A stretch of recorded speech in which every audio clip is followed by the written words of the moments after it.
Hi, Hi there. How you doing? I'm doing wonderful. Oh, good. That's Yeah, happy to hear. good. I just came home and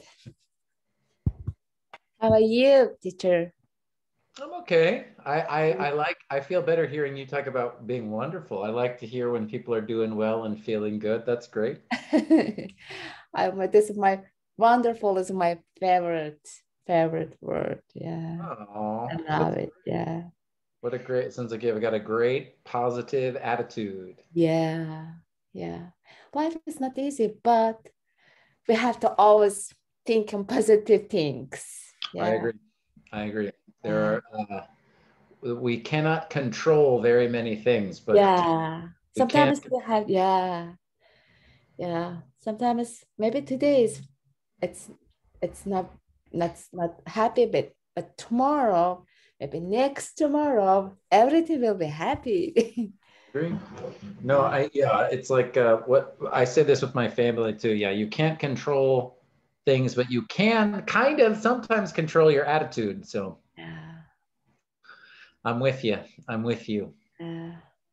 I just I just today when sometimes when I in my work, I train the people as new hires have to the Yeah. work this to do the work. I'm always try encourage them, and I told them, oh, I have accent. I'm still learning English, but I want to share my experience with you. And I always encourage them, okay, don't worry, I am with you. I will work with you this during these 2 days. And if you have any question, just ask me. Don't worry, don't be stressed. Everything will be wonderful. And people like that. There's always, oh, thank you, thank you. Then I'm also learning something. Then I also try to teach the people, and oh my gosh, What are it's you? What's your work, Amanda? What do you do? oh What? I work at Amazon. Okay. And then you're so when you work and you're training new people, or when people. Yeah, new Oh, hires. And wow. sometimes we did the cross training. We train the people as new things. So Hmm. we have to count the products, items, have to pick or many things. Yeah. Yeah, I love Yeah. it. Before, Uh, many years before I started teaching in a classroom, I was working at kind of like an office type of job, but I started training, and I think good training is like good teaching. It really, it's very similar skills, it really is. yeah. And then I all the time told my coworkers, okay, please fix my help me to improve my pronounce. And sometimes I couldn't read this correctly, this very long, very hard words. Then I said, okay, they always helped me. They always helped me. They said, thank you guys. I will help you. You guys help me. Then I love it. Yeah, we can trade work knowledge, Amazon knowledge for English knowledge. I like oh it. yeah. Then it's a very wonderful. Then everything is God's plan. God has a wonderful plan for everyone. I'm trying. That's sometimes when I'm tired or sad or life is very hard, this is all I tell myself too is just you got to trust everything will be okay. It's Yeah, out of my control. Everything will be okay. yeah. Also, my favorite word is never give up. Mm, Keep going. Keep trying. yeah, Maybe today I can't understand, but tomorrow I will understand. I will understand. I will do it. I Then love never give up. Never give up. I always encourage myself like that. This, it. the Love it. word is very powerful. I agree. No, Yeah, I totally agree. yeah. Yeah. Like And a attitude, mindset, the words we tell ourselves, it's very powerful. It is very, very powerful. very powerful. We can save people. Say something. Only one word. We can save someone's life. And maybe Mm. we can say some bad words. We can kill somebody. Then this word is very important. When we say something somebody, we have to very careful before we say something. we have to think, and it's I learned about my life experience. And I love it. yeah. Inspiring. You're inspiring me. I hope everybody who's listening is also inspired. Yeah.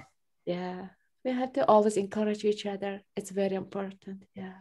This is Hi, Professor. Hey, Teferi. Hi everyone. I see more people coming in. Hi, Hugh, Teferi, Andrea, Sis, Galina, Paiman, Serkalem, Veronica. Hello everyone. Hi everyone. I'm just saying hi. I'm just saying hi. You don't have to do Hi. anything. Just saying hi. Hi. Hello. Oh, Beautiful. Hugh's got a beautiful background. yeah. It's in my country. Yeah, my country. Beautiful. Cool. We'll wait maybe 2 more minutes. We'll see who's here. We've got a little bit smaller group today. My first class today was very small, so we'll see. I don't know. Maybe people are tired or stressed. I don't know what's going on. We'll wait a few more minutes. No, I think everybody loves your class. I think all. Yeah, they will come. They will come. Yeah. They are now just hide. Oh, let's hurry. Let's talk about verb phrases. I really want to talk about prepositions. Yeah, maybe. He was laughing. Yeah, we'll see how much we can. We'll see. Today on the slides, you see, I say today and next week. I think, like I said, we were going very fast at first, so I want to make sure we can slow down a little bit, answer questions about parts of speech and subjects and verbs. And today I'm going to introduce the first project instead of these little lessons in Canvas, first big project. So I like your lessons so that I come here for more info. Thanks, Andre. That's nice to hear. Andre said in the chat. So like I said, we'll start in about 2 minutes and maybe we'll see, like Jeffrey's saying, everyone will be here. But while we wait, any questions, any sort of like little short questions I can answer before we get started for today? Cool. You know what to do. If you do, just unmute yourself or type in the chat. You know how we do it.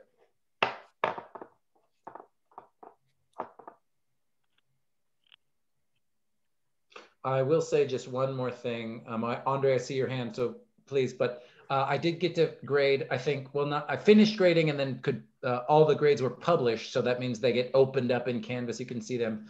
I think I need to do 2 or 3 more of them. But for the first 5 assignments, I think if you've submitted those lessons, lesson 1 through 5, they should be done now. Andre, I see your hand. Please type in the chat or unmute yourself. Go ahead.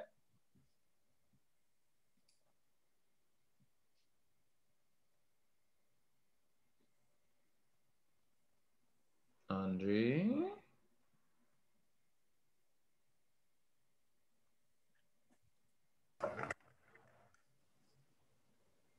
Okay. Well, Andre, if you do want to unmute yourself, I see your hand, but I'm going to lower your hand just in case.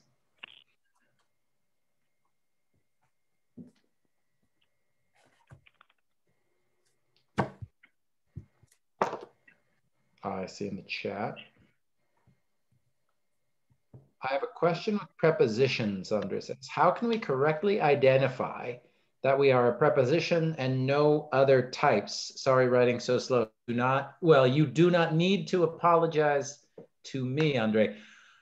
We can talk more about prepositions, but really, I think, like I said last time, there's 2 easy ways to identify prepositions. One is you just know that they're these little tiny words that sort of answer WH questions, right? In, at, under, of, by, to, for, over, behind, through, that, these things we're used to seeing either in reading or in other classes.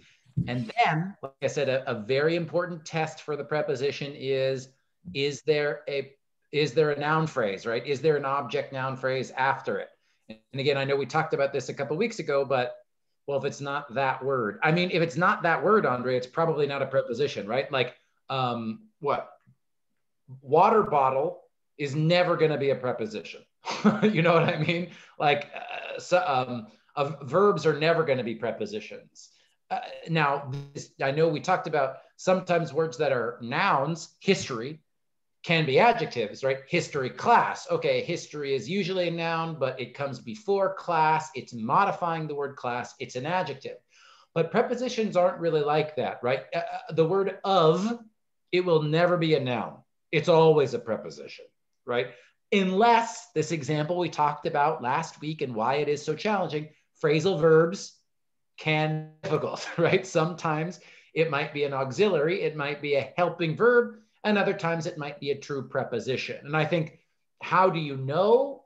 Really just more practice, right? Really just more practice. And we'll get some more of that with the first assignment. In last prep. Oh, in last prep. In last. Andre, if you have an example, you can tell me or type in the chat. In last.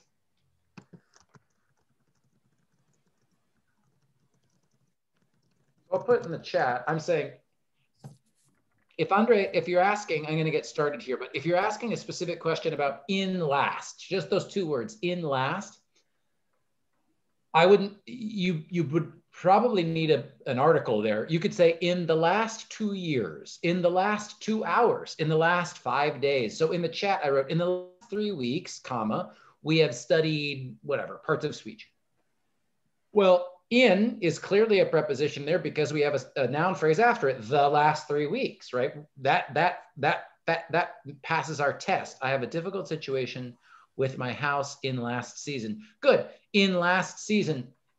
In last season. Let me make a new slide here. We need the. Andre, with specific sentences, it's always hard to say, oh, you know, it's hard to create an always rule with specific examples. So let me see. This one was kind of hard to make an example slide on, but and then we'll get started here today.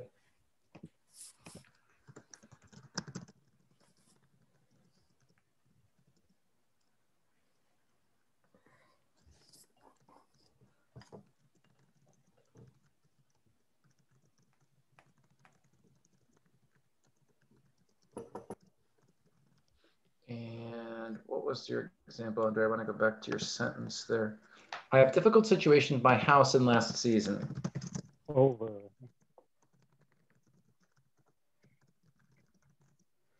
In last season. Yeah, you wouldn't do last season. Last season? I have, and here you'd need probably have had. I've had a difficult situation in my house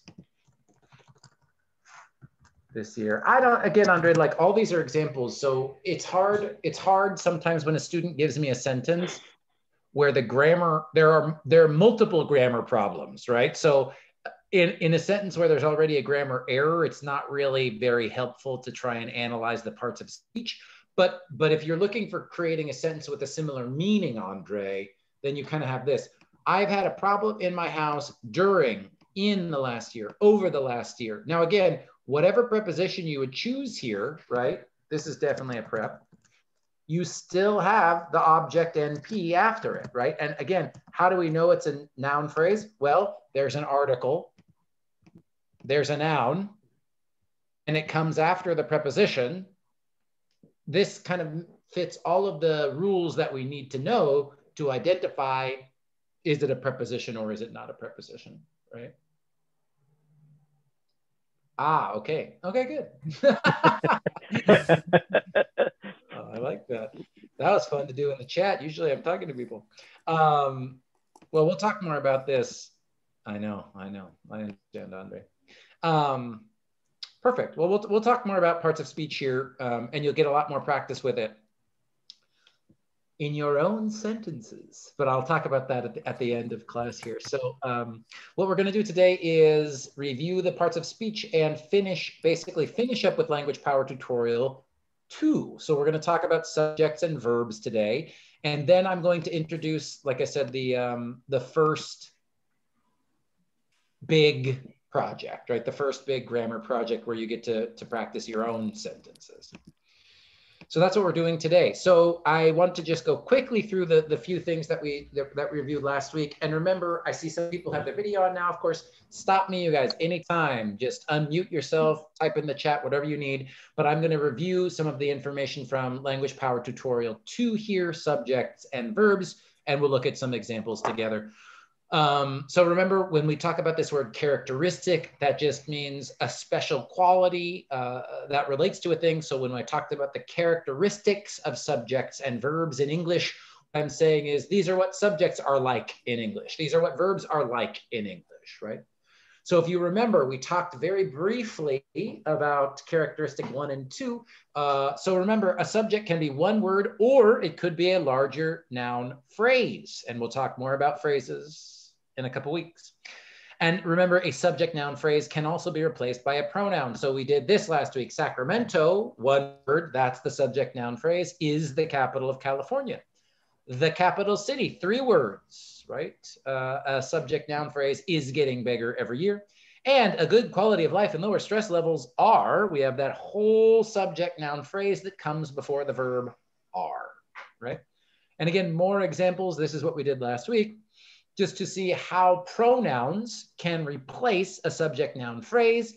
And that gives us a good clue, right? A good indication. Ooh, okay, that whole phrase must be the subject because it can be replaced by a single pronoun. So it, Sacramento, it is the capital of California. It, the capital city, is getting bigger every year. Those are 2 reasons people move to Sacramento. I know I went through this one quickly because we talked about this more last week. Any questions about this review before I move on? Okay, we got it. We remember, kind of. We're good. Okay, the second characteristic that I did talk about much more quickly last week is that subject noun phrases are usually at the beginning of a sentence, but be aware that at this 310 level, 325 level, many academic sentences begin with what we're going to call introductory elements that come before the subject. So in this sentence, so, comma, in general, comma, the capital city of California is a growing city, although that may change as the cost of living goes up. We have so is a conjunction, in general is a prepositional phrase, and both of those things come before our actual subject noun phrase of the capital city of California, right? Do I have, oh, and here's some more examples. So in this example here, this is a much more academic sentence. So according to the author of the textbook, Why Translation Matters, comma, translated literature is important for all cultures and languages. So remember, even if it looks like there's nouns here, right? According to, we can fight about what part of speech that is. The author, okay, there's a noun. Okay, textbook is a noun, but it's after a preposition of, okay, so maybe, but the big clue, and what we're going to talk about more today is, remember, a subject needs a verb. So just because it's a noun or a noun phrase doesn't mean that it is necessarily a subject, because we've got the author and the textbook all before this comma here, right? But there's no verb. There's no verb before the comma, so none of those nouns can be objects.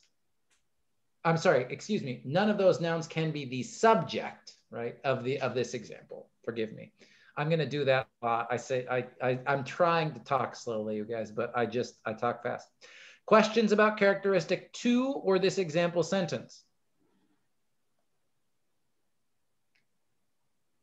You said there's no object, yes? I said I misspoke. Let me see, in this sentence, is there an object?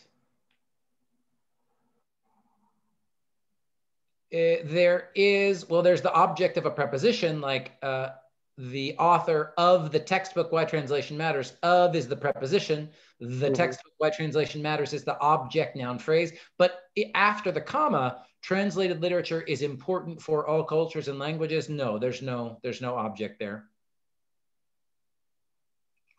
Nope. How about languages? Languages is not the object. How about the culture and language is not object? No. Oh, no? More nouns, but not objects. We'll talk more about this if you're all, I've learned how from this class. We'll talk much more about this in tutorial 3, because then we'll talk about the different types of phrases. I think we're getting much more comfortable with noun phrases, right? A group of words, one word or a group of words that is a noun, right? But in English, in all languages, but we get verb phrases and adjective phrases, and we get lots of different types of phrases.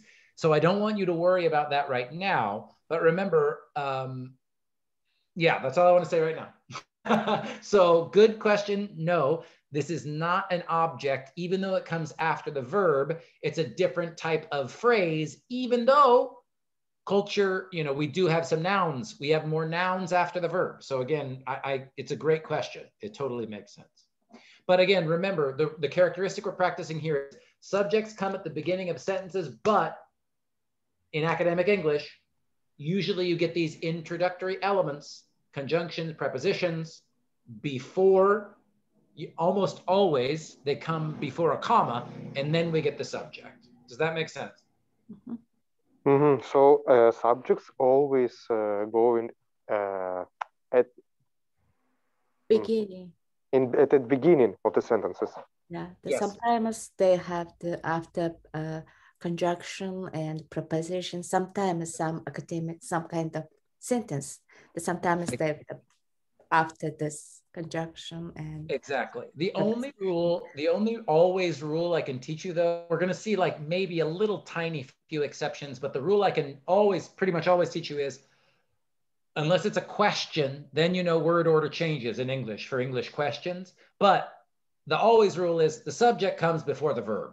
That's why I'm encouraging you to start looking at sentences and going, okay, there's a noun, but is there a verb? Is that noun connected to a verb? Because if it's not, then it can't be a subject. Subjects and verbs have to go together. And like I said, the verb is the boss. The verb is a very, very powerful grammar word in English sentences. Okay, so, but you guys said it perfectly. Almost always subjects are at the very beginning of the sentence.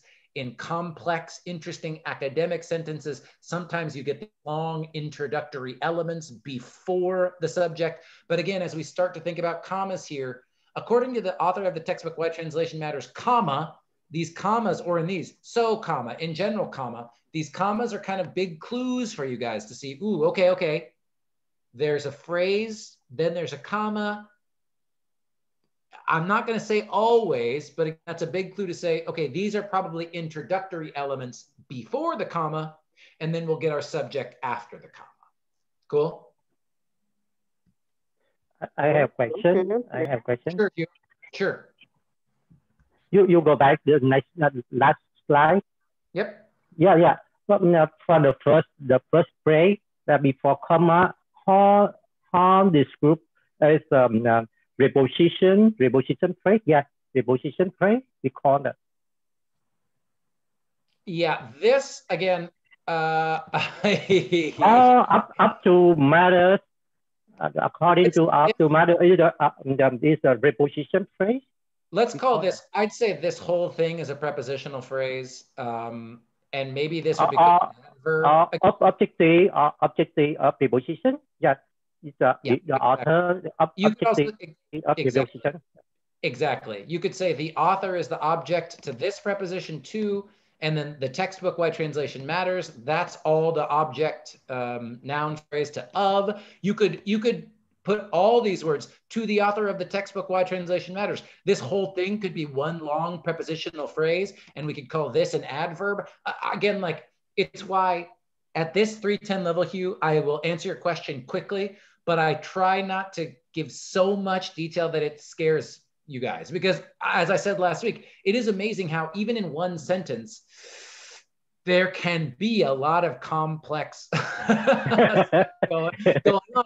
And it's also why, you guys know me as a teacher now, I will never give you a quiz with this sentence and say, you know, what part of speech is the author? I think it's more interesting to look at examples and talk about them instead of saying, you know, like learn the one rule perfect. So I love your question, but I also don't want you to think too much about it, because Yeah, we'll get there. You know, you'll get there in G320, or you could do a deep analysis of it. But yeah, anyway, that's all.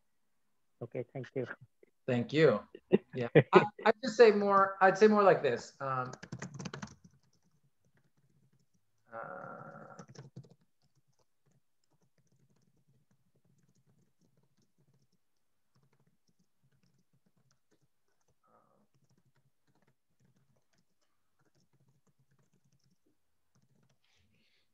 How about this sentence? What's the subject? Last year, comma, we went to Mexico. Subject, we the subject. Great. And in the beginning of the movie, the hero was sad. The hero. Hello. Unfortunately, the test was hard. Test. That's all I want, right? That's what this rule is trying. That's what I'm trying to make you guys see clearly, right? This type of thing in English sentences, in writing especially, is very, very common, but and students very understandably, right? If you've taken an ESL class before, I think, like I said, some teachers are like, the first noun, look for the first noun. But in a sentence like in the beginning of the movie, we've got a lot of articles and a lot of nouns, right? Before the comma, none of them are the object of the sentence or the subject of the sentence, though. That's what this characteristic is about. Does it make sense? Mm-hmm. Okay. Characteristic number 3. So, characteristic number 3, complex and compound sentences must have more than one subject and verb. Now, Professor Ferris talked about these types of sentences a little bit in LPT 2. We will talk much more about it in LPT 3 because we will see how phrases, clauses, and sentences sort of work together. But this is the thing, the basic rule I'm trying to teach you guys now at the beginning of the semester is one sentence can have more than one subject, right? If it's a compound or complex sentence, if it's got more than one clause, and again, if you read or you know what that is, great. If not, get ready for next week. But if it's got more than one clause, it's got to have more than one subject. So if you look at these sentences, so in general, Sacramento is a growing city, although this may change as the cost of living goes up. Sacramento is a growing city, comma, and many people are moving there. So here, Sacramento is the subject, is the verb, right? And is a conjunction. We also have a verb, moving. Now we have it in a present continuous tense, so we have an auxiliary are, but we have the verb moving, so we must, that verb needs a subject, so we have many people, right? And Sacramento is a growing city, comma, although the cost of living is going up. Now again, here you see compound sentence, complex sentence, subordinators. We're going to talk much more detail about that next week. But for right now, I want you to start to notice when you see a comma after the subject and the verb, and especially if you see a conjunction, very, very likely you're going to get another verb. That means you have to have another subject. So if you look at these example sentences, stop me. Questions about characteristic 3? I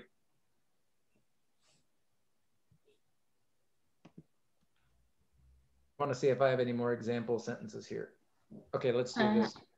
I have a question. Sorry, please. Professor.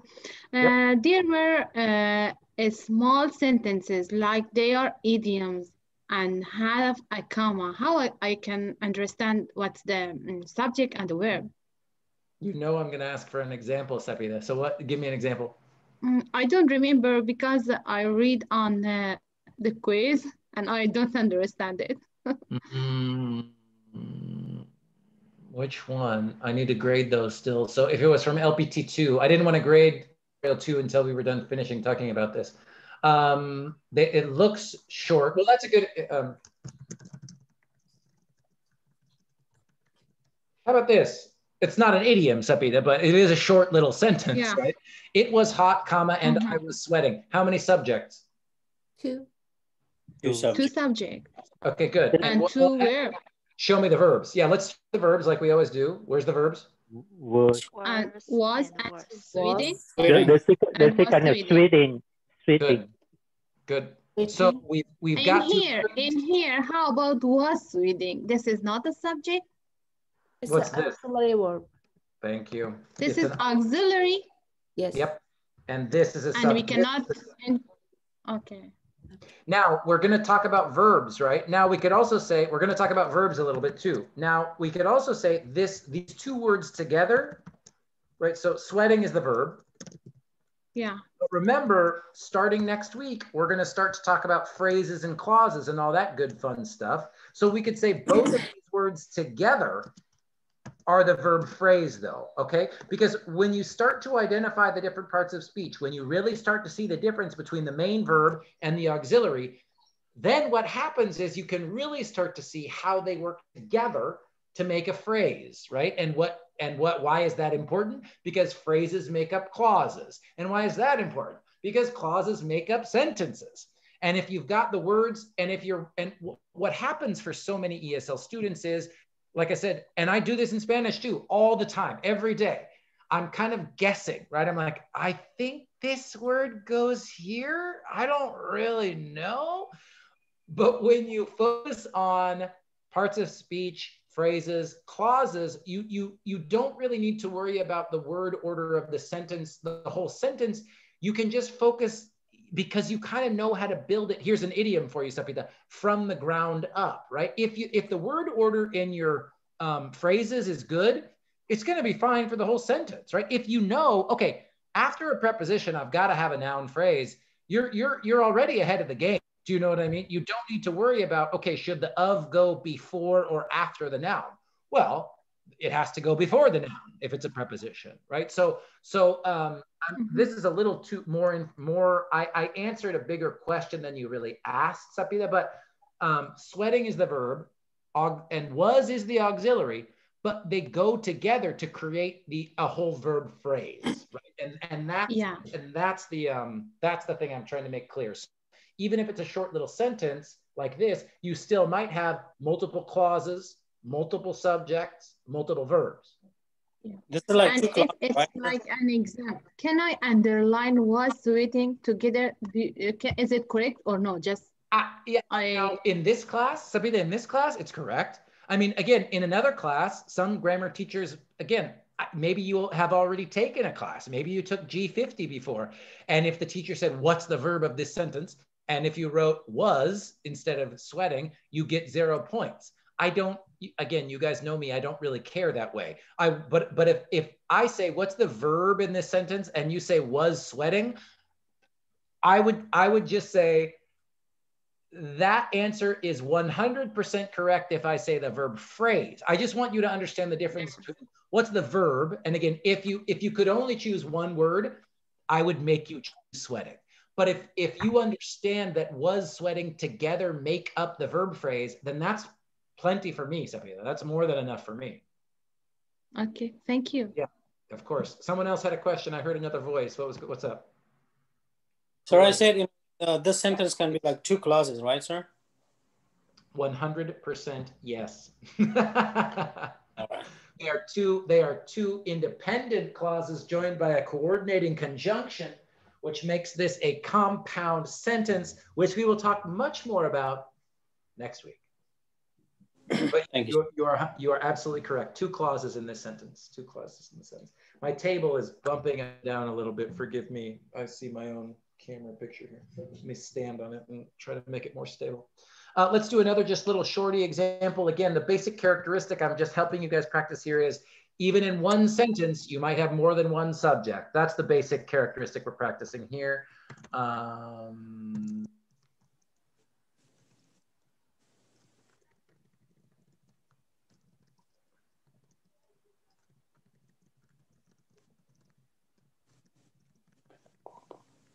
Let's make a longer sentence. The sun was very bright in the sky and the big group of happy dogs was playing in the park. Where's our verbs? Was. Was.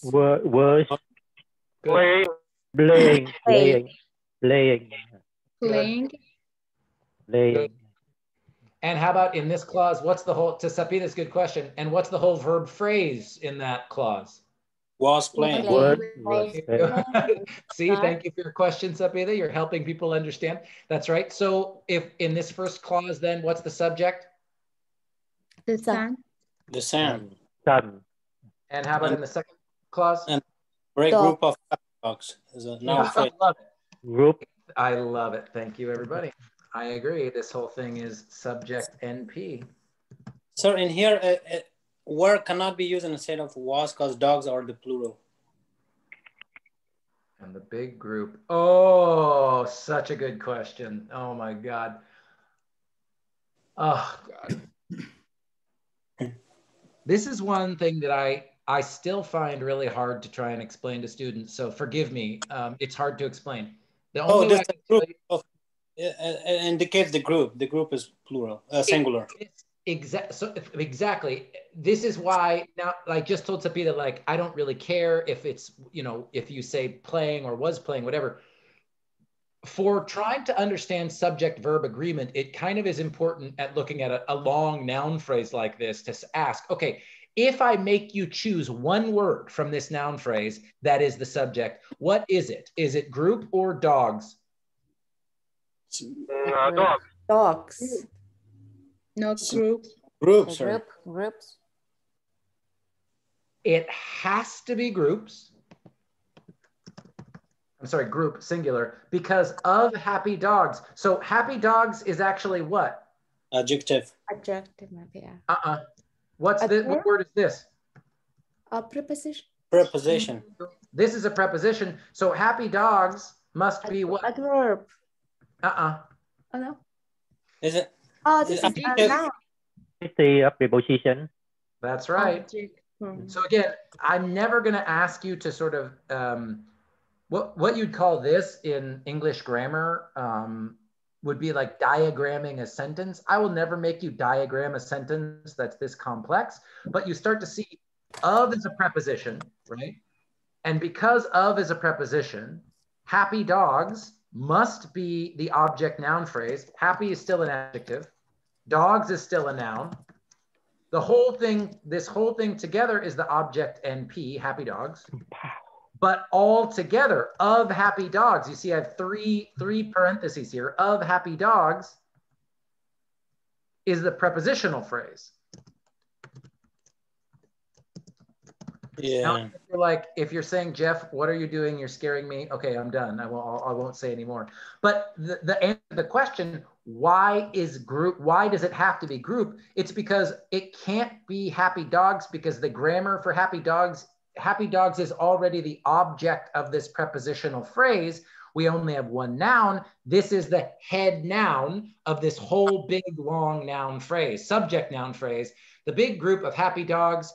Group is the noun, it is the subject noun, it is singular, so the group was playing instead of were playing.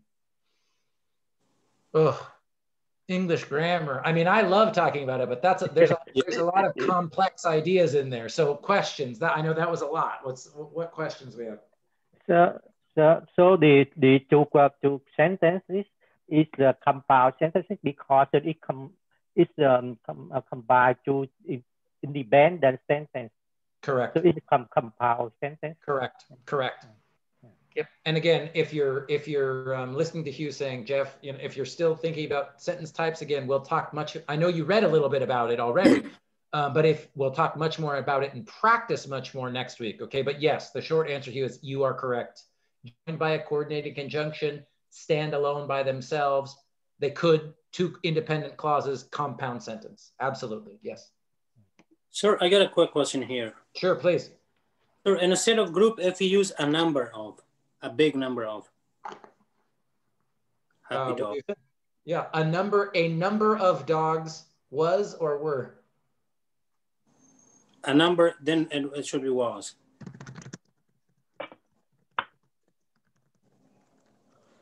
A number of dogs. What's this though? We still have the same problem. We still have a preposition and we still have dogs is still the object of the preposition of.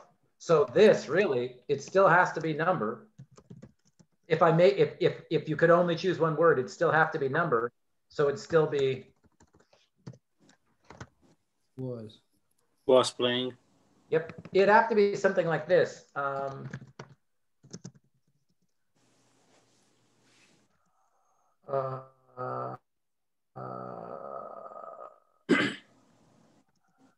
Oh, how could I, now I'm trying to think of an example to show you the opposite. The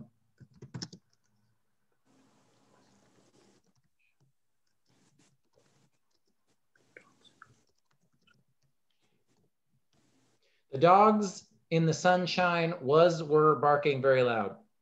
Were. Where? Good. And you notice it's the same thing, right? Dogs is, now we have dogs as plural. Yep. And we still have a prepositional phrase, right? We still have in, then we have an object noun phrase.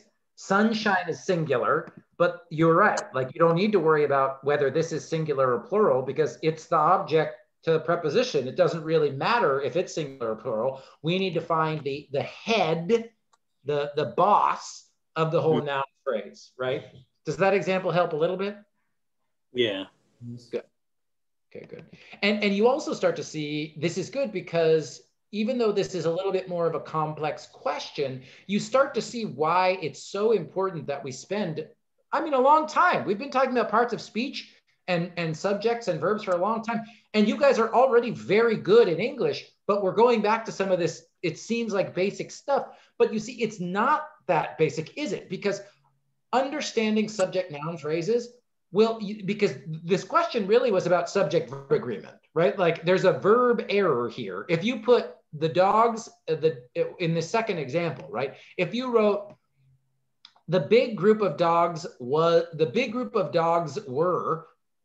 the error there is a verb error, but really it's a subject verb agreement error. And the only reason that it's unclear if you should use a verb for singular or plural is because you've got a big, interesting, complex noun phrase, right? You've got a big subject noun phrase with lots of, you know, in this example, more than one noun inside that noun phrase. That is hard, you know, that is hard to understand.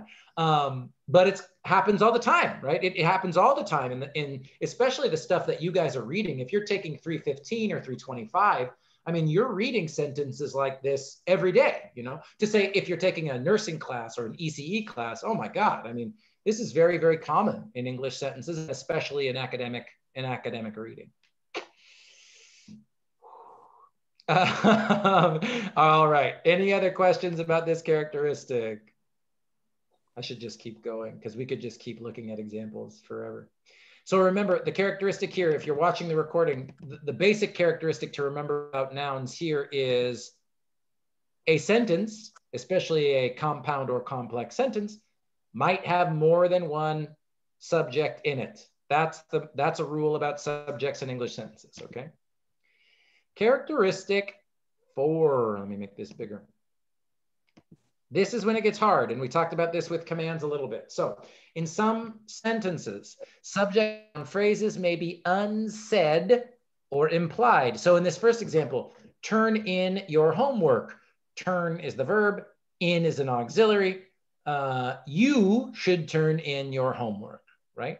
Or turn your homework in. Turn in is a phrasal verb, so in, is an auxiliary, not a preposition. We're going to talk about transitive and intransitive verbs a little bit. But again, we're talking about subjects mostly here. So turn in your homework. Who is the subject? Who is doing the turning in? You. I'm saying turn it in. Or hand me that book. Who hand me that book? You. You hand me that book. Yeah. More examples here. Give me the phone. It's implied, right? Give me the phone. Or turn down the TV, or buy me some milk, send me your paper in Canvas. In all of these examples, we've got verbs, we've got nouns, right? We've got lots of nouns, but none of those nouns are the subject because in a command, the subject is implied. Questions? Can we say these sentences are imperative sentences, sir?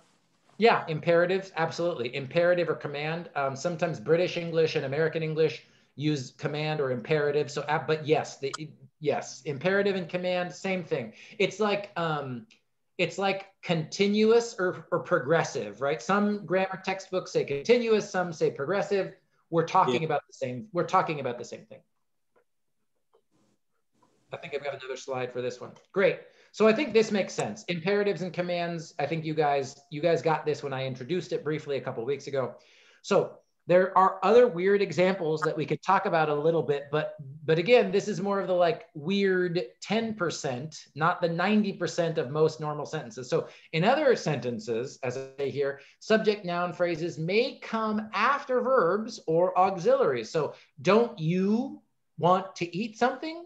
In this case, you are the subject, want is the verb, and something is, I'm sorry, yes, want is the verb, and something is the object, right? Something is the object, but because it's a question, and especially a yes or no question, the subject can come after auxiliaries. Other examples, above the door was a sign.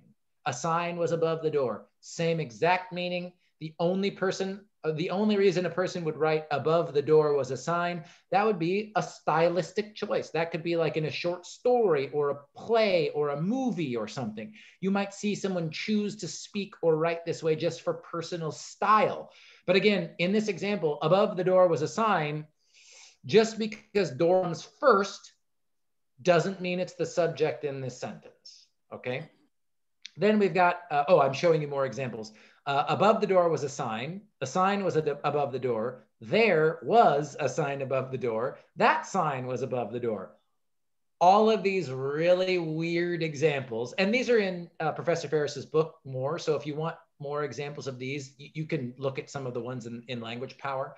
But I want to show you this because you'll hear this, especially in yes or no questions, but I also don't want you to stress too much or feel like you're going to be tested on this, because really this isn't how we talk most of the time. But any questions about this? Examples where the subject is implied, it's not in the sentence, or it comes in a weird, different place in the sentence. Questions? What's don't mean here? What's don't? Good, great question. What's don't? Is it a verb? I'll give you two options. Is it a verb or an auxiliary? Auxiliary. Auxiliary. Auxiliary. Verb is one. Also, if you notice this rule that I was talking about a moment ago from the previous characteristic about, well, if it's the object of a preposition, it can't really be the subject of the sentence or the clause. We do see that with that weird example, above the door was a sign. Of is a preposition.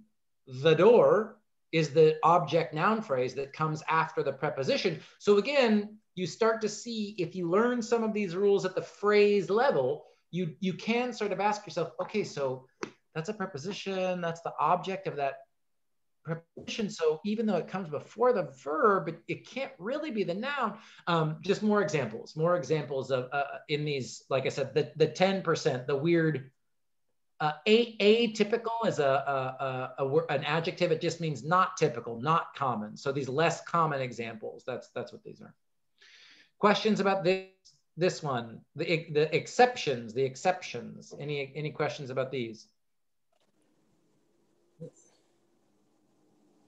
No, exceptions is exception. Say again, Andre. Yeah, exceptions are exceptions. Good. I don't want to talk about this scary one yet. I want to do that later if it comes up. Goodbye. Okay. Now, this is another one. This is what gets, and we can definitely talk about this one a little bit more. It is the exception, but it's also not that uncommon. So there's this thing called the passive voice. Maybe you studied the passive voice already, maybe you didn't. In teaching English, this is a big, people have very strong opinions about the passive voice, I guess I can say. So here's, go ahead. Oh, okay, never mind. So the characteristic is subject noun phrases are always the grammatical subject, but it might not be the logical subject. Now, this is true when using the passive voice. So if you look at this first sentence, the boy kicked the ball. Okay, what's the verb? Kick. And who did the kicking? Who was kicking? The boy. Good. And what was kicked? Ball.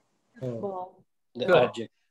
Good, exactly correct. Now, when we use the passive voice, though, this gets difficult because in the second sentence, it says the ball was kicked by the boy. Now, the ball is the subject noun phrase. It's the noun phrase that comes before the verb. It is the grammatical subject, right? It has to be the subject of this sentence because it's the noun that comes before the verb, right? It's the noun that's not the object of a preposition that comes before the verb, right? So it has to be the grammatical subject. But in this sentence, the ball was kicked by the boy. Who is doing the kicking? The boy. The boy. Right? The boy is still kicking, right? The boy is still doing the kicking, even though in this case, the boy looks like the object, right? The boy looks like the object of the preposition, the phrase here, right? The prepositional phrase. So you'll see the passive voice all the time. Should you use it? Should you not use it? Well, there's, like I said, strong opinions about this. But the most important thing I want you to remember from this, instead of stressing about the passive voice, is even if this sentence looks weird, right? You have was as an auxiliary, kicked is in the past participle. There's some interesting stuff going on there. And the boy is still the one doing the action. But in English, you can change the order. The object that receives the action can become the grammatical subject of the sentence. And that's the difference I'm trying to show here between the grammatical subject and the logical subject. Here, the boy is still the one who does the action, even though grammatically is the object, you know, and the object of a preposition in this sentence. And then, for example, I bought a new car. Here, it's grammatical and logical, right? I bought the car. I am the one who did the buying. I am the subject, grammatical and logical. But if you say a new car was bought by me, well, a new car has to be the grammatical subject of this sentence. Me, I look like the object, and in this grammatically I am, but I still did the buying. And again, I think this is another reason that passive voice is so hard for students to learn. It's not just a grammar issue. There's like a logical meaning change that happens with the passive voice, and it's tricky. It's really tricky. So questions about the passive voice? Sir, I have a question. I'm ready. Sir, why they're changing active voices to the passive voice, even they have the same meaning? Yeah, that's such a good question. Do I have a slide about this? The real answer, again, is kind of about personal style. If you are a computer science major, or if you are a biology major, or if you are a nursing major, you might see a sentence like this. So let me see if I can duplicate this slide and look at some examples here.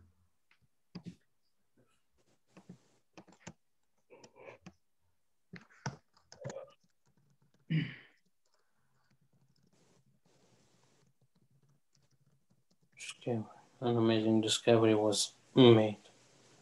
Exactly. Now, the word that language teachers use to talk about the passive voice in English all the time is emphasis, right? What are you focusing on? What are you emphasizing?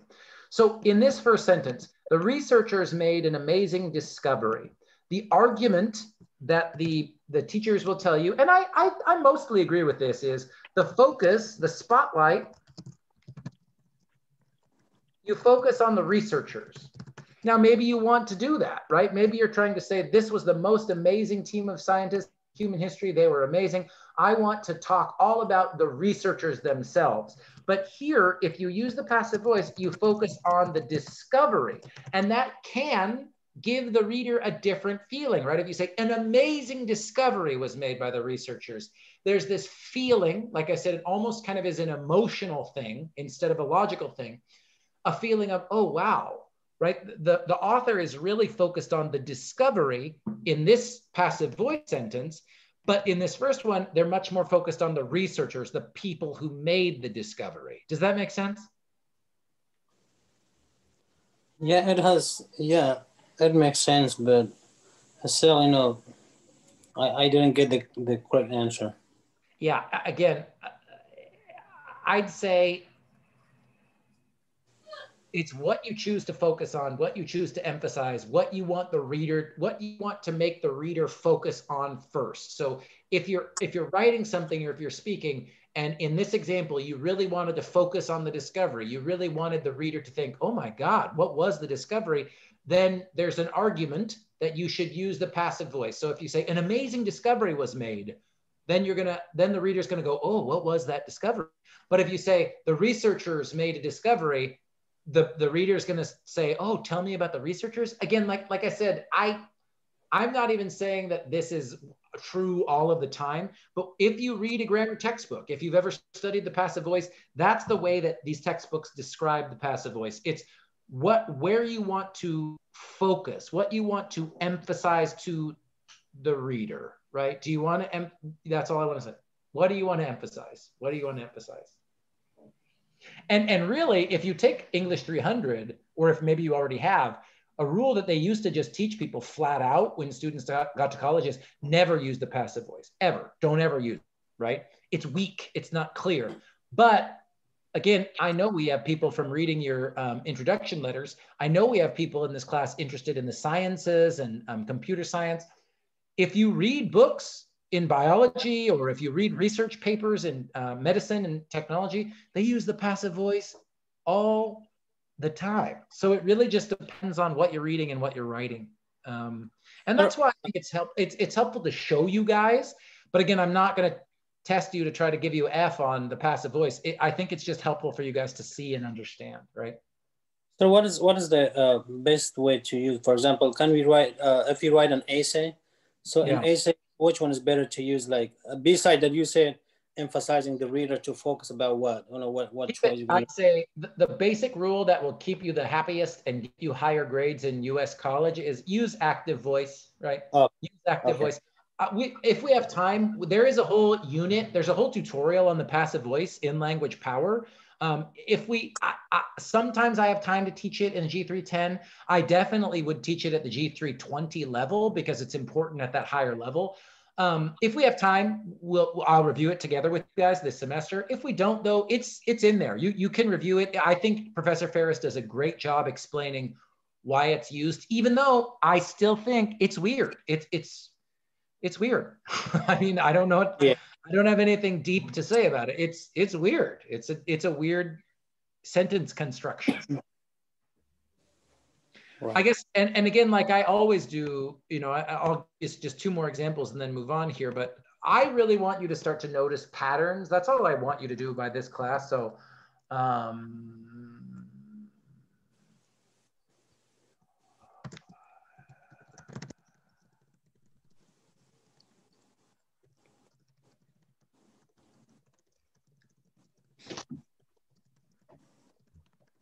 first sentence, right? Basically, these sentences have the same meaning. The woman designed an amazing building. The building was designed by an amazing woman. Okay, what's the subject of this first sentence? The woman. The woman. And what's the subject of this second sentence? Building. The building. That's all I want. That's all I really want you to do. Now, I will never ask this on a quiz, but if I ask you in this sentence, well, let's just go to this one.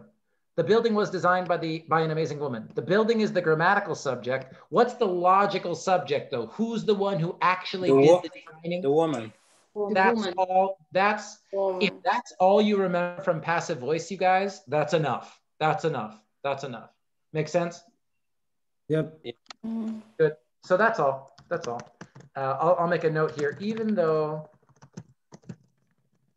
the building is the grammatical subject of this sentence, the woman is still the one who did the action.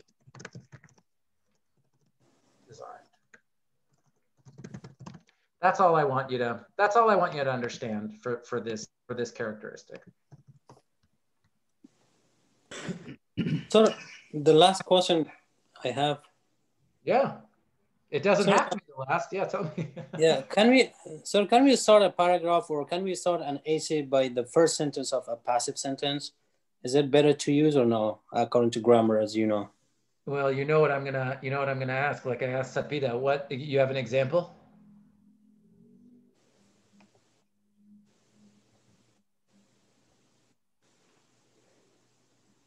Can you think of an example? Are you still there? Can you hear me?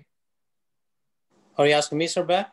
Yes. Yeah. It's hard to answer your question without hearing an example. So I said, can we start a paragraph or can we start an essay by the first sentence of a passive sentence?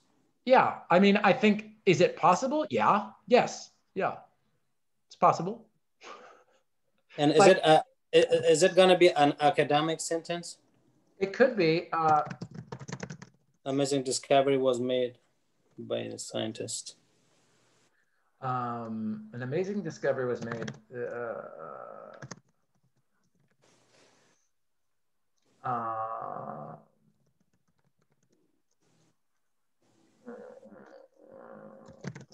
I'm just making stuff up now.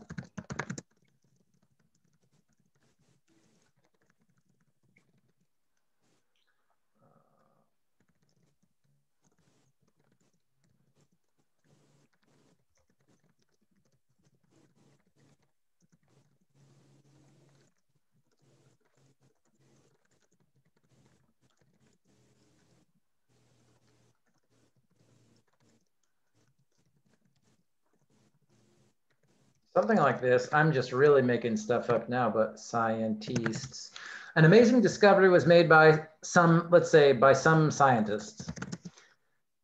Passive, right? Passive sentence. They found that dinosaurs lived in small social groups. They also found that some dinosaurs made strange noises to communicate with other members of their group. This shocked the scientists. Or again, you could even end the paragraph like with this by,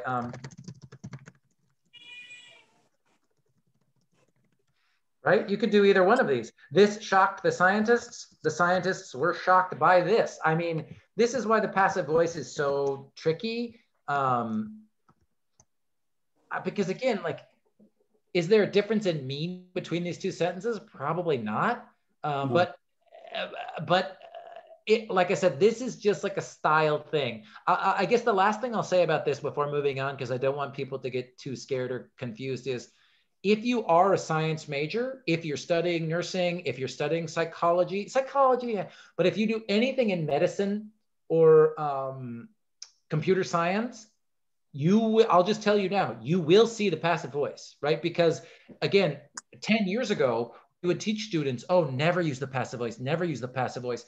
But that's because a lot of people who are writing about English literature don't use the passive voice. But scientists who study engineering or biology or computer engineering do use the passive voice a lot. So that's the last thing I'd say is if you're a science person or computer science person, just put it in your mind, right? Like look, be on the lookout, be aware. You will see this more than some other students who study different things, right? Okay. Yeah. Thank you. I appreciate it. Yeah, the passive voice is it's a big topic. It's a really big topic.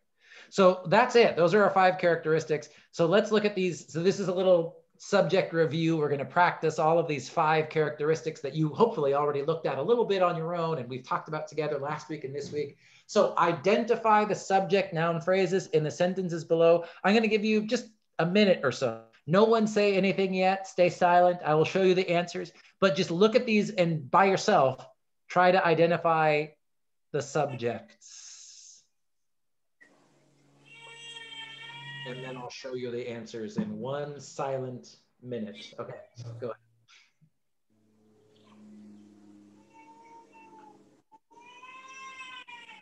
ahead. Poor baby.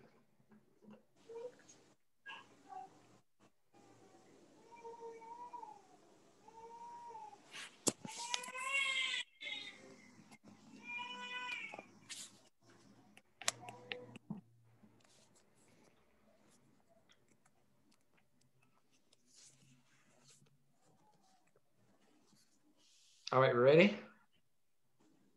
Yes. I'll just show you the answers and we'll talk about them one at a time. Those are my favorite cookies. Those are my favorite cookies. Those, even though it is a pronoun, it comes before the verb. It is the only noun before the verb. It's gotta be the subject. Does anyone agree or disagree or have questions on number 1? Well, why not my favorite? My. Are you joking? Yes. Okay.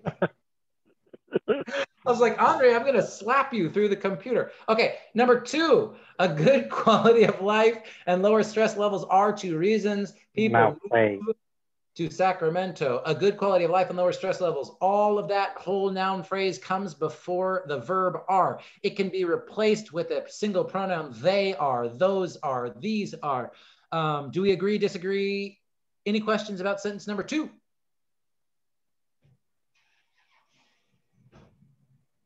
Okay, next one.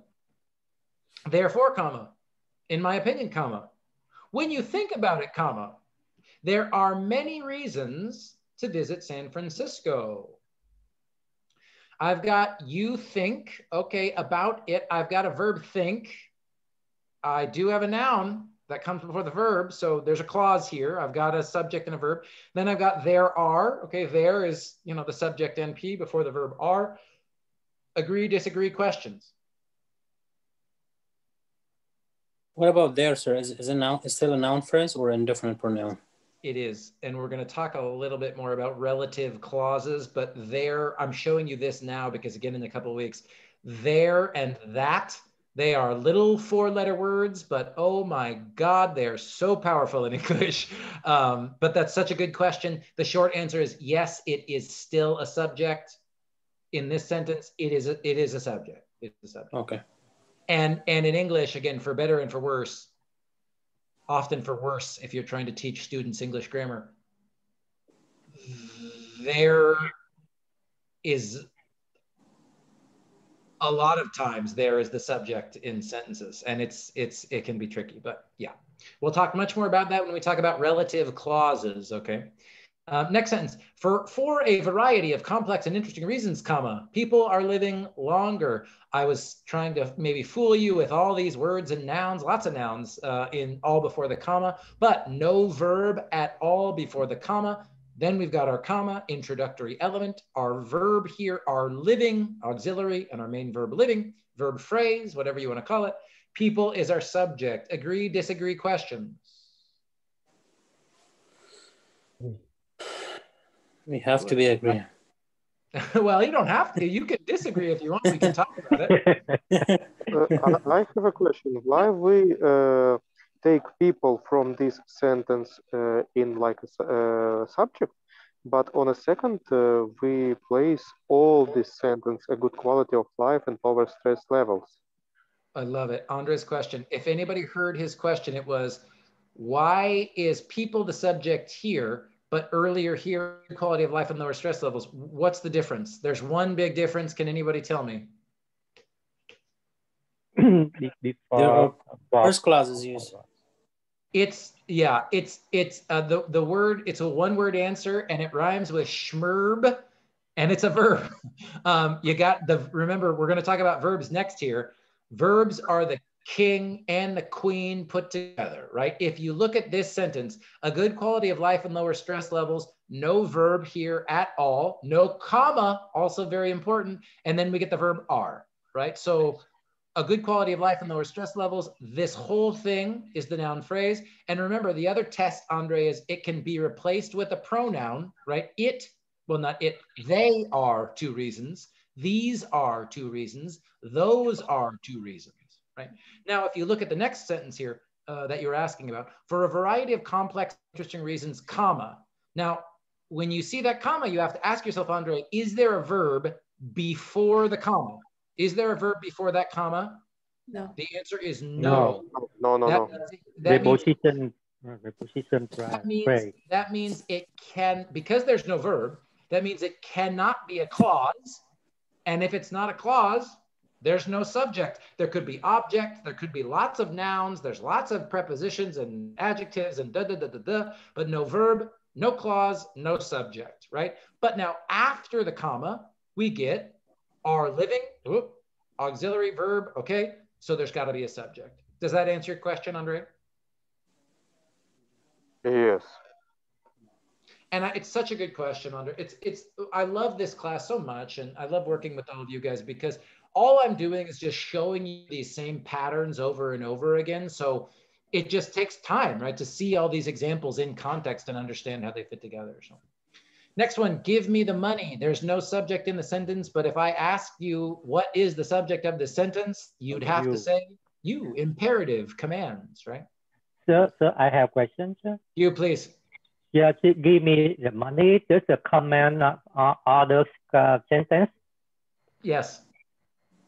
Yeah, without the subject, the real subject, we can command order sentence. Yeah. Implied subject, yes. or imperative command. If I say, turn down the TV, open your books, go to bed, there is someone that is the subject of that sentence, but it's implied, it's unsaid. Yes. And like I said, almost, go ahead, Hugh, go ahead.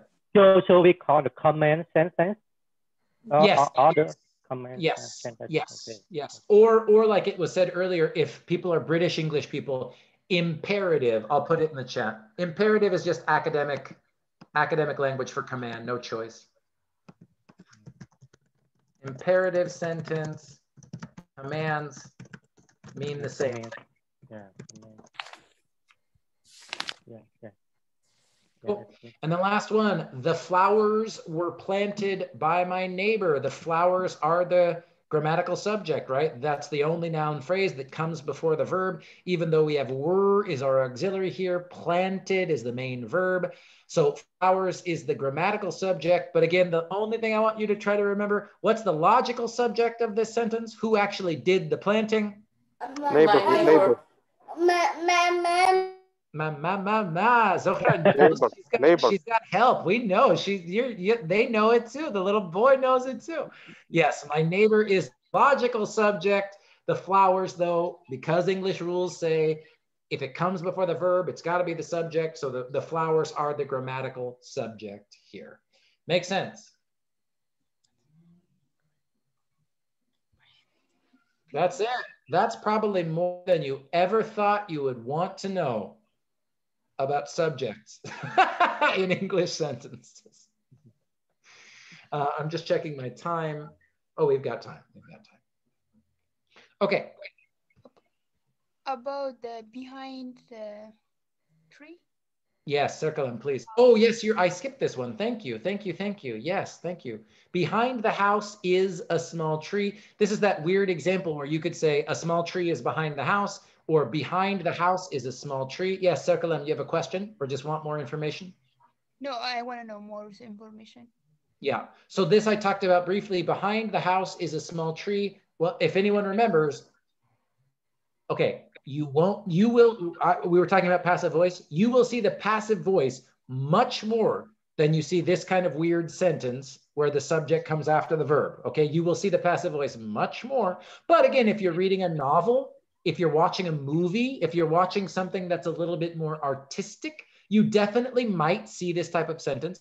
Now, the only thing I want you to remember from this type of sentence, behind the house is a small tree, why the house cannot be the subject for one reason. What is it?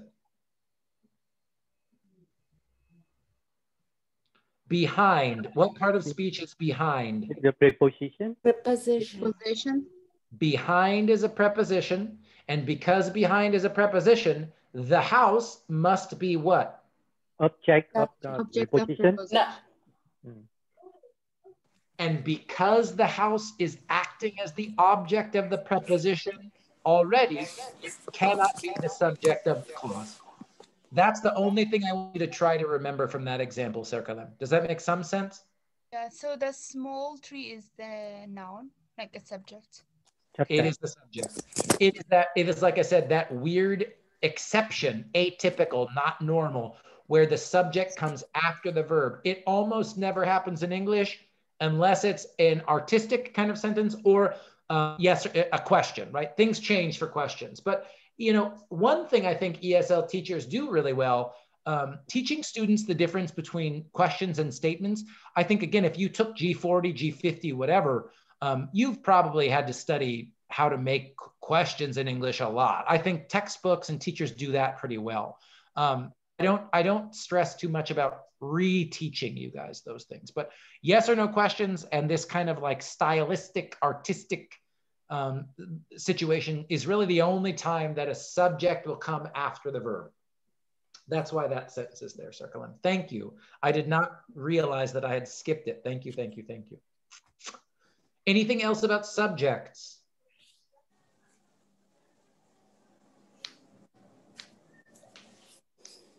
Okay, we've got 30 minutes. So actually, you know what? That was a lot of grammar. I want to make sure I talk about the first big project while we're still kind of awake. So let's do that. And we'll see, I'll answer questions. I wanted to have at least 20 minutes to show you guys the instructions, and we've got about 30 minutes left in class. So I'll do it now. I will post though this PowerPoint. So if you guys want to start looking at verbs, you can do that. But again, we'll talk about verbs next week. Like I said, I'm not worried about going too fast or too slow. I think you guys are doing great. I'm really, really happy. So let me go to Canvas now. Or like I said, last call about questions about subjects. Okay, let's go to Canvas.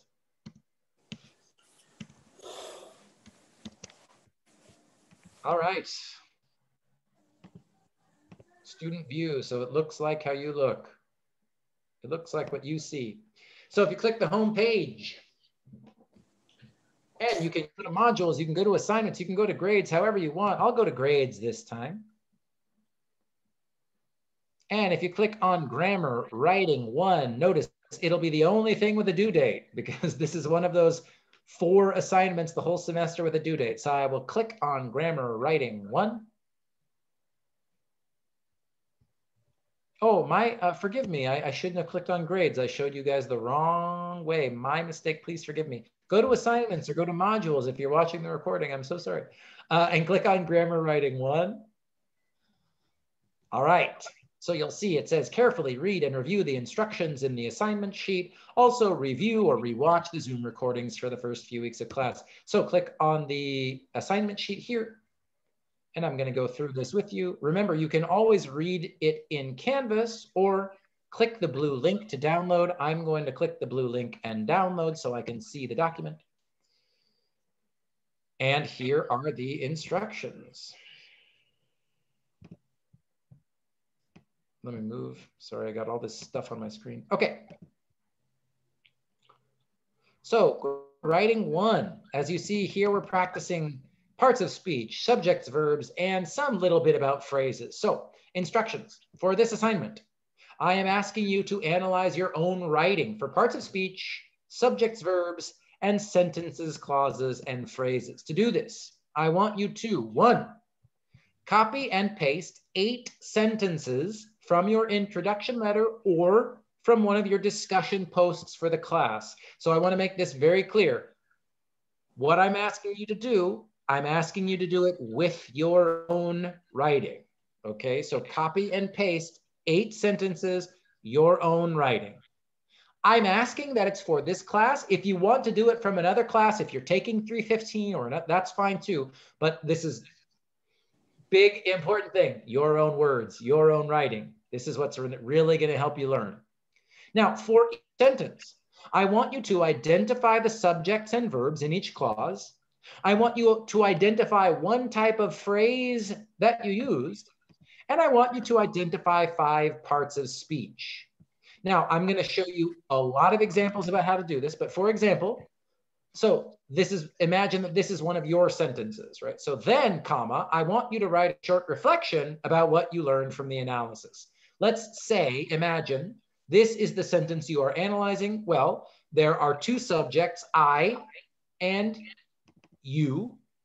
There are 2 verbs, want and learned.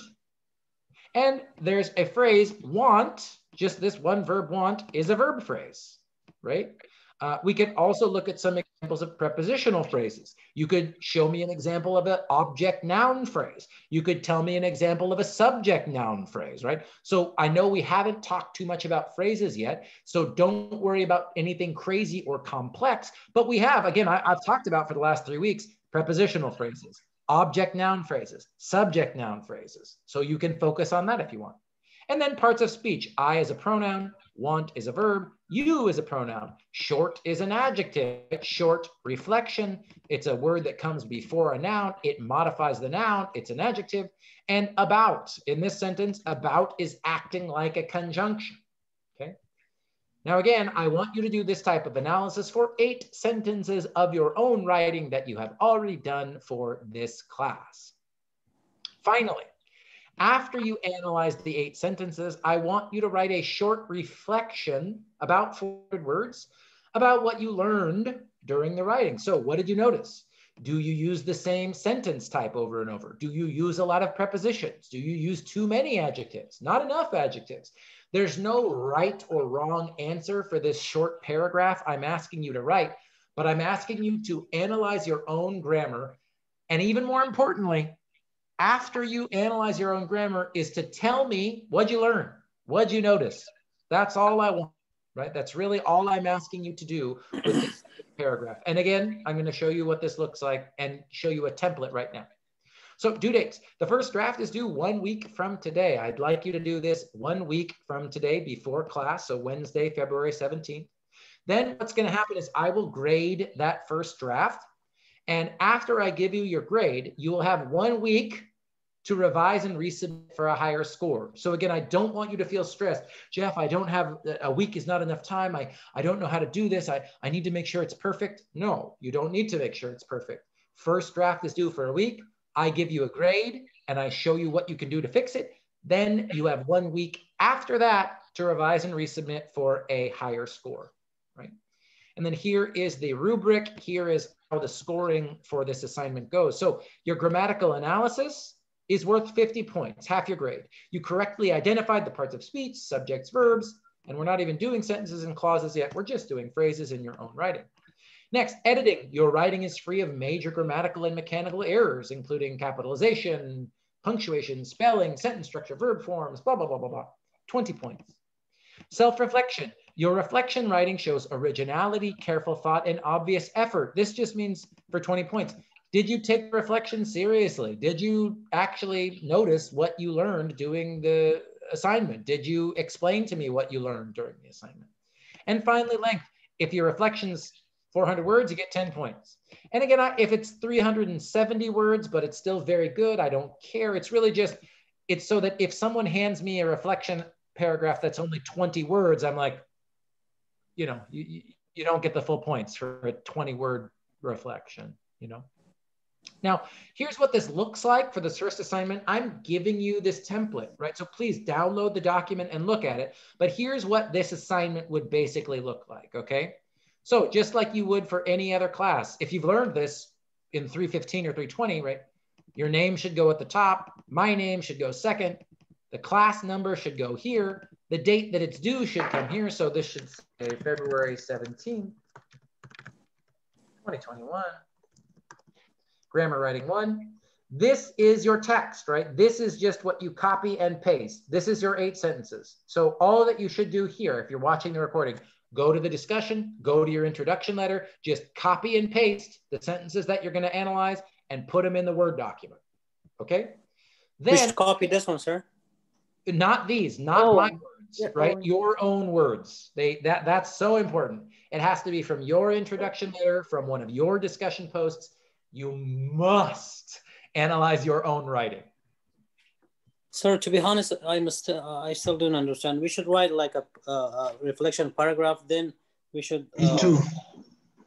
That's fine. I'll go as slow and say it as many times as I need to. So what you should do is imagine that you're in Canvas right now. It's hard for me to show you because I'm not a student in the class. But if you go to your introduction letter that you submitted, you know, the first week, or if you go to one of your discussions that you've posted for one of these weeks. For example, I'll go here. Let's go to discussion 3, since not very many people have posted in discussion number 2. So let's say that Mohammed, who should I pick on? Who's here? Circlelem's here. So Circlem could go to her post for this discussion and just take this, copy everything that she wrote in this discussion. Okay. Or copy 8 sentences that she wrote in her introduction letter. Or again, if you've written other things for another class, That's fine too, but it has to be your own writing, right? And then she'd go into this Word document, and instead of this writing, which was mine, she'd paste her own writing right here, right? And these are the words she's going to analyze, right? Okay. So then what would happen after she puts her own words, right? Maybe we could let's just do Circle M if you don't mind. Okay. Circle M is going to get 1 free sentence analysis. So you're basically saying at the beginning up here, okay, Jeff, here's the writing I'm going to analyze. Then you just take your first sentence, sentence number 1, and where it says sentence 1, I'm going to paste it right there. I would like to learn more grammar from this class. And then you're going to tell me what are the subjects, what are the verbs, and what are the phrases, and identify 5 parts of speech. So let's do that together. Let's start with like we always do in class. Where's the verb? How many verbs and where are they? 1, I. 2 verbs. Verbs first. Verbs first. Would like. Like. Learn. Like. And what's the subject? I. And now let's identify 1 phrase, any phrase. Where do we see a phrase? Would like to learn. Would like. What phrase is that? Verb phrase. Okay, I love it. That's fine. We haven't talked about verb phrases, but I love that. How about if I make you choose this one? What type of phrase is this? From noun phrase. Noun phrase. Preposition phrase. Preposition phrase. From. I forgot. It's all good. That's why we're practicing. It's all good. How about what's the and don't stress this too much, but remember, Sacramento is the capital city. Remember, I said Sacramento is a noun and it's the noun phrase. So what's the subject noun phrase of this sentence? In this sentence, sir? Yeah, what's the subject noun phrase in this sentence? I would like to learn. Yeah, just the 1 word, right? I. That's the subject. Absolutely. That 1 word is the subject NP. So remember, for this assignment, you guys, I'm only asking you to identify 1 phrase. You don't have to identify every phrase. I just want you to choose, identify 1 phrase, show me what the phrase is, and tell me what type of phrase it is. Okay? And then parts of speech. Again, you choose any words in any of your sentences. Let's do this. What part of speech is this? Would. Auxiliary. Auxiliary. Good. And how about like? Verb. Good. And how about grammar? Noun. Thank you. And how about this? Pronoun. Identifier. Determiner. Determiner. Sapida. Yeah, I heard it. I heard Sapida. She's used to Professor Jeff being crazy. She knows. Yes, this is a determiner. If that's not clear, go back and watch the videos. And how about class? Noun. That's it. And I want you to do this with 8 sentences. That's all I want. Yeah. Makes sense? Yes, I got it now. Thank you, sir. Good. I think most of us didn't know. No, of course, it's a totally different type of assignment. It's like I said, this is a different type of grammar class. It's a different type of assignment. That's why I wanted to give at least 20 minutes to explain what I'm asking you to do. So this is important. Before I'm going to talk about the reflection next, but any questions about what sentences you should analyze, how you should do it, what I'm asking you to do with your anything, I'm here to answer if you need. You have to do 8 sentences. 8 sentences exactly like we just did sentence together. Yes, exactly. All right, thank you. So next, we won't do this one together just for time because we're doing Circle M homework. But you would just take the second sentence, copy it, and where it says sentence 2, just paste it in there and do the same thing, right? Now, Jeff, I have a question. Yeah, please. Any 8 sentence about my welcome letter or tasks, what I do? Any eight sentences that you have written, any 8 original Andre sentences, your own writing, I'm happy. All that matters is that it's your own sentences, Andre. I don't care if it comes from another class. No, I just take from my welcome letter. It will be good. Yep. You'll see that all of the major writing projects, you'll see, the only reason I have you guys write discussion posts, it's to give you points, but also is I really strongly believe the best way to learn English grammar is not from a textbook. It is to learn from your own writing, because then it's hard at first, but I'm telling you, it will change the way you write forever. It really will. So that's all I care about, Andre, is that it's your own writing. Okay, now here's the reflection activity. Okay, and then I say in the note here, you'll do this for 8 sentences, not just 3, right? In the example document, I only gave 3 examples, but just to be clear, 8, 8, 8, 4 plus 4.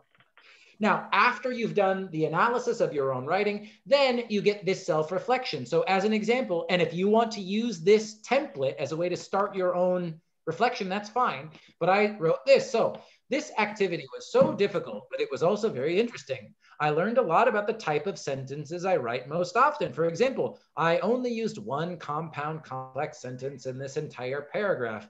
I know that I can make my writing more interesting and natural if I use a variety of sentence types. So I will try to write more complex sentences in the future. I also noticed that I use a lot of subordinators to make complex sentences. For example, I use because in sentence 1 and when in sentence. So I talked a little bit more about sentence types here, but you could also say, right? I also noticed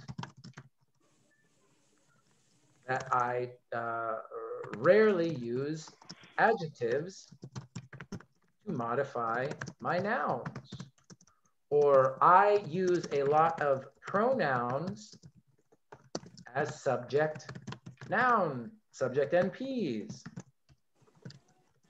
I use a lot of prepositions. I don't use any prepositions because they scare me. Whatever it is, right? There's no right or wrong answer for this reflection activity, right? You guys, it's just, I'll just say it one more time. What did you notice when you did the analysis? That's all I want. And last semester, some students were like, 400 words, oh my God, it's impossible. Okay, fine. If it's, like I said, if it's 300, 350, I'm not too worried about length, but it has to, I want you to show me that you thought about it, right? I want you to show me that you thought about it and you noticed something and you have something interesting to say. What I don't want is one sentence saying like, I learned a lot, this was fun. It's not really a reflection. Reflection in this last portion that you mentioned, it should be a kind of paragraph, or it should be like sentences you have written below? It should be a paragraph. Try and make it a paragraph. Okay. If like I said, this is the first one we're doing, so I tend to be very generous on the grades.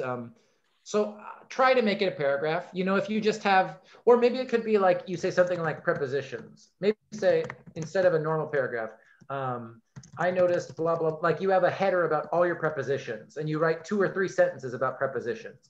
Then you write about what you noticed about verbs, and then you just write 2 or 3 sentences about your verbs. You could organize it that way too. I'm not too picky, other than it's clear that you really thought about it and you explained to me what you learned. That's more than anything. That's what I want. So the punctuation and using the tenses will affect on our grades or no? Probably not. Okay. No. Yeah. When we talk about commas, when we read the comma rules, then it matters. But for this one, you know, okay. And like I said, I'll give you feedback. So if you make huge grammar mistakes in your reflection, I'll tell you like, whoa, hey, you know, go back, fix this sentence. And if you want, you can revise for a higher grade. Yes. Other questions? Of course, my pleasure. Any other questions about grammar writing 1, how to do it, what I'm asking, all that stuff? What you asking? What am I asking? You want me to just repeat the last 15 minutes? Go back and watch the recording. Yeah, I think, you know, what usually happens is the first time we do 4 of these, right? These are the big projects for this class. Yeah, this is a good project, sir. I liked it. I was making us to learn it, remember it. I was just going to say, I think what happens is the first time students are a little bit scared or confused. By the 4th one, I keep doing these assignments every semester because people like them. Like, I think it really works. I think it really, really works. So if you're a little bit nervous or trying to do it the first time, or you're watching the recording going, oh my God, what am I supposed to do? Just go for it and know you're going to get to do this 3 more times, and I'm here to help you, you know? Yeah, it's a new project we faced. I think you'll enjoy it. It's much, I think, well, you guys will tell me. I think it's much better than a grammar test. I really think it's much better than just a fill in the blank multiple choice grammar test. Yes, yes. It is making us to remember, sir. It is really great. It's very useful. Yeah. Sapita's you're gonna love it. You're gonna be fine. Thank you. Any other questions? Because I know we've got a few more minutes, but I think I'll save verbs for next time. I think we're good. So any questions about this project or anything else that we talked about today? I have probably miscall or misheard. What is the deadline of this project?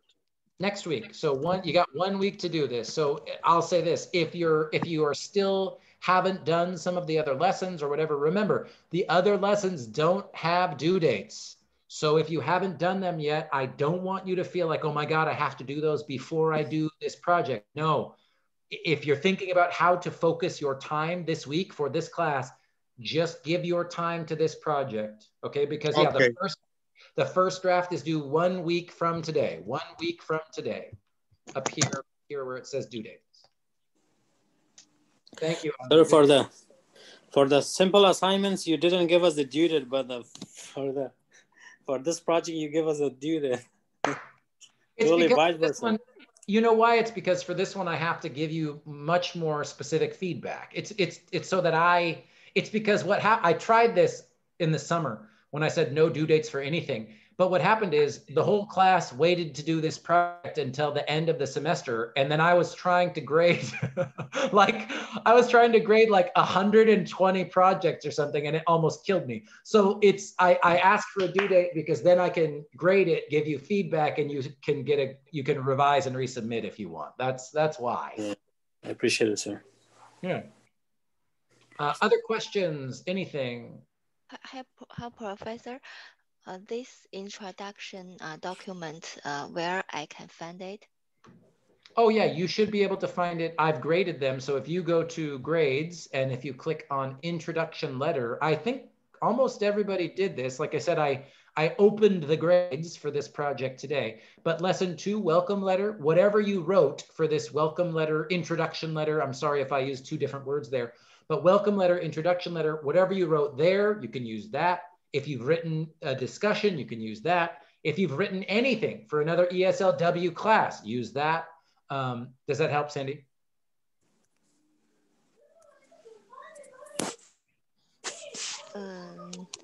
I mean the example you just show that the word. Oh, this. Oh, where to find? Thank you. Yeah. Okay. The example where we can find the example.